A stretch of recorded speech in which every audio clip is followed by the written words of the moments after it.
The Seafarers Guide is based on findings and measurement studies of hazardous air pollutants on board some 20 ships. Measurements were taken with stationary samplers in various work areas and with personal samplers to investigate the exposure of seafarers. The measurements include more than 3,500 analyses of chemical substances. The Seafarers Guide tool provides a visual representation of data from site measurements of the indoor air quality on ships. For comparison, the representation includes similar measurements from general indoor environments. A subgroup of parameters also shows results from measurements of a seafarer's personal exposure compared to workers in other occupations. How to use the guide.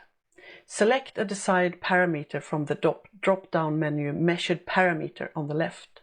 For example, nitrogen dioxide, which includes results from both workplace measurements and personal exposure. Concentrations are given in microgram per cubic meters.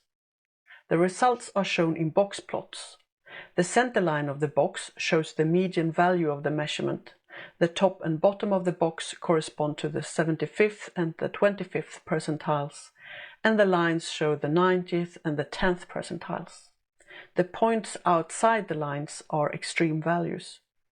The red dotted line shows how the concentrations compare with the World Health Organization's health-based guideline for indoor environments.